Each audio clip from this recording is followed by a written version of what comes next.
The Assembly will hear an address by His Excellency James Marape, Prime Minister of the Independent State of Papua New Guinea. I request protocol to escort His Excellency and invite him to address the Assembly.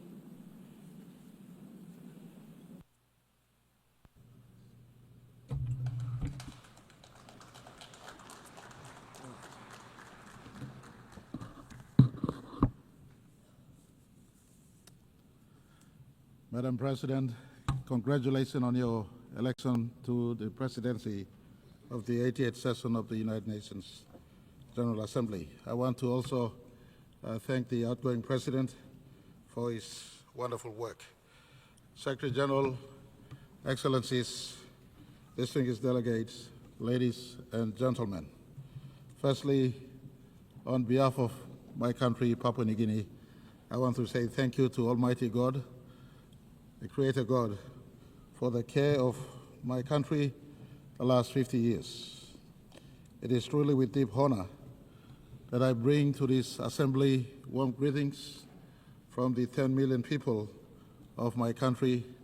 Just a few days ago, we celebrated 50 years of our independence, and very soon, on the 10th of October, we will mark 50 years since we joined the United Nations. And I want to say, 50 years on, we have been proud participants in the United Nations family, and we have stood to the principles of the United Nations Charter. Deep in the core of my nation's continued success, we have maintained our nation under our Constitution. At independence, the founding fathers and mothers of Papua New Guinea gave us a single constitution, something that we value to the core. Our constitution has kept our diversity together. It protects total human rights, affirms our Christian heritage, it guides the way we live and govern. Despite being Christian, for instance, we protect the freedom of religion of every sort in our country. It safeguards our culture, and it protects our environment. Papua New Guinea is home to extraordinary diversity. Since time past, over 1,000 tribes have lived. Over 850 languages thrive in the 600 islands that we call Papua New Guinea today. It is this one constitution that binds my country into a symphony of one nation, one people, one country. And I want to say thank you very much to the fathers of my country and to the mothers of my country who have given this wonderful constitution that protects the democracy we have today.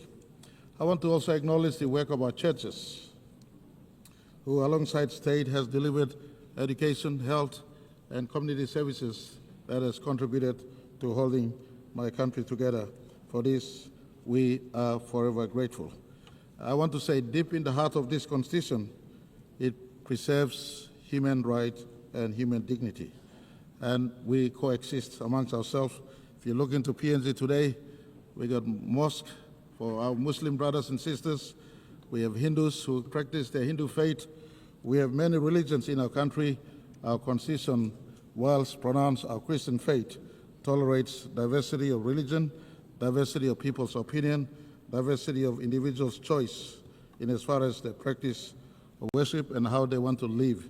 In a world of so much divergence, Papua New Guinea has one or two lessons to teach the world. One of them is living amidst diversity, coexisting and living in unity. Our second lesson we possibly want to speak to the world is a lesson of peace. Papua New Guinea, like many parts of the world, also has known conflicts for a decade. In fact, 14 years after independence in 1975, Bougainville Island in our country suffered extreme violence. But through dialogue under the oversight of United Nations, we've achieved the 2001 Bougainville Peace Agreement. And since then, I am happy to say not a bullet has been fired since the peace agreement was signed. We continue to resolve questions around Bougainville's future through dialogue, our Melanesian conscience, our Christian brotherhood sitting together on the table, and through our consensual process. And I want to say, Bougainville reminds us that peace can be achieved. In a world today where we struggle to find peace, I want to say peace can be found on the table of peace. I remind all who are in conflict, different conflicting parties, needless to name, peace can be found. Why don't you give peace a go? Sit on the table of peace. This morning I was pleased to hear Israel Prime Minister saying for the first time, or in fact he's been saying when re-emphasized again this morning, that Hamas, if you let go those who you capture, they could stop the war right now and then. That's a construct of peace. And I want to say, why don't we give peace a go? Hamas, for Israel conflict with you, you have the opportunity to give your people a moment of peace. This morning, Israel Prime Minister uttered that if you let go the hostages, including those that have been killed, they could stop the war now, right now. And for Papua New Guinea as a friend of Israel, I want to say we will stand on Israel's word and ask them to come to the peace table if Hamas, you come out and stop the current war that is going on. Give peace a go. To the other conflicts happening around the world, peace can be sought, peace can be arrived at. And I want to ask, give peace a go, sit at the table of peace. That could be something that the world can learn from Papua New Guinea. After 10 years of civil conflict, we decided under UN supervision that we will give peace a go. 24 years on, no bullet has been fired. We're working through the process. And I want to thank the Secretary General. We were honored. Very recently, he did visit us. He visited us, spent 3 nights and 4 days in Papua New Guinea. He praised our leadership on climate change, on biodiversity, preservation of natural environment, and of course, our diversity of people living together as one people, one nation, one country, despite the 1,000 tribes and 840 or 50 languages we have. And he also praised us for the maintenance of peace in PNG through the Bougainville peace model. And he also, the same breath, reminded us that much work remains in PNG, including fighting corruption, including giving development to all parts of my country. And I want to assure him at this August hall that we are working. PNG is a work in progress. We committed to leaving no citizens behind. We committed to transforming our country. We committed to growing our economy to a scale where we can be able to look after each citizen of our country. And I want to say to the Secretary General, Papua New Guinea commits to the goal of leaving no person or no child behind, and we give that assurance in the 80th anniversary of the United Nations. Papua New Guinea is also a good global citizen. We are not insignificant in as far as global discourse is concerned. Our forests and our oceans are great global assets. We have one of the biggest parcel of forest on planet Earth. We have over 3 million square kilometers of ocean or sea space. Our tropical forest absorbs carbon as well as produce oxygen, as I've been saying in this August hall many times. Our vast waters, part of the great Pacific waters, are big carbon sink. Our rivers, our reefs, our ecosystems shelter unique biodiversity. In fact, we hold 6 to 7% of world's biodiversity.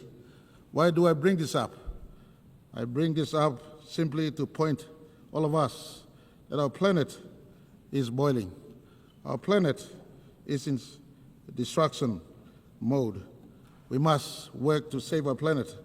Unless you have a second planet to run off to, science tells us in the observable universe, you look 93 billion light years into the observable universe. There is no other planet that is livable like planet Earth. And so why destroy this one planet that has trees, that has sea, that has water, that has oxygen, that is livable for all of us? Our ancestors passed on this livable planet to us. Why are we destroying this planet? We must preserve it and pass on a livable planet to our descendants. And in this vein, I want to put to all of you, those of us who are forest nations like PNG, and even ocean nations, where in our oceans biodiversity exists. PNG, with many of our Pacific Island nations, including Australia, home to one of the largest, in fact, the largest coral sea, the Coral Triangle passes through our waters. We, custodians of these global resources, ask the big carbon footprint holders, especially the G20s and the industrial nations, cut your emissions. Reform the global financial system to support those of us who hold biodiversity and are biodiversity nations, and take responsibility for your carbon footprint. Unless, and again, you have a second planet to run off to. Doesn't matter what Elon Musk does. You can look to the outer space in your lifetime. It is not feasible to fly to the nearest planet.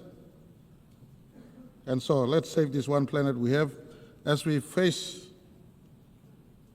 COP30 in Brazil, Papua New Guinea offers support to forest nations and ocean nations to talk about sustainable development and just due in as far as us maintaining our forests is concerned. Our carbon footprint is minimal. PNG, for instance, produces 10 million metric tons of carbon a year, yet we subsume over 100 million metric tons of carbon. Someone producing those excess carbon out there must assist me preserving my forest or our forest for the upkeep of our planet. This is a conversation very close to all of us, and I want to put to all of us in this session. This planet is destroyed. Doesn't matter what you say. Don't live in ignorance. Ask your own scientists. Scientists and scientific finding tells us our planet is warming. In fact, it is boiling as we speak. And I want to ask that the United Nations, in fact, Secretary General, His Excellency Antonio Guterres has been a strong advocate in this space. Why don't we come out and support him fully? And on this, I want to thank the United Nations for continual embrace of Papua New Guinea's aspirations and views since 1975. I want to say thank you to all our bilateral partners and multilateral partners for standing with us since 1975.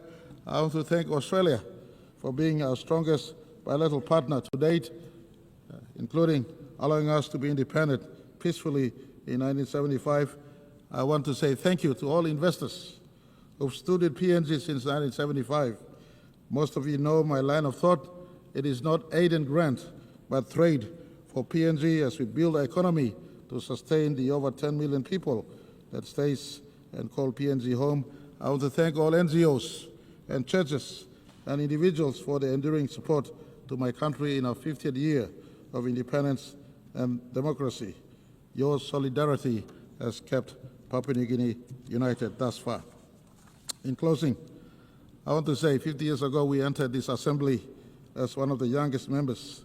Today, 50 years on, we stand tall as a free, vibrant democracy, nation that is still united amidst our diversity, resilient and strong, working to grow our economy so that our people can be prosperous and to improve our region as well as contribute to the world around us.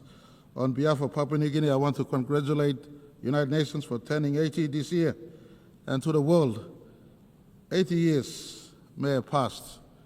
Some things don't change. Core values of humanity don't change. United Nations is the meeting place of the diversity we have called planet Earth, rather. Papua New Guinea has diversity in ourselves. Our diversity finds our meeting place in our national parliament, in our constitution. Likewise for humanity. Many of you may think that the United Nations is irrelevant, but Papua New Guinea at the 80th year of United Nations, I want to say the Charter is relevant. We must keep the sanctity of the United Nations running. In this place, humanity can meet. In my closing message, I want to say, unity can be found in diversity, like PNG maintains our unity in diversity. It is better together than being alone. Peace is built and sustained through dialogue and not through war. This one planet must be preserved for all generations. Thank you very much. Thank you too much. On behalf of Papua New Guinea, I say thank you all for listening.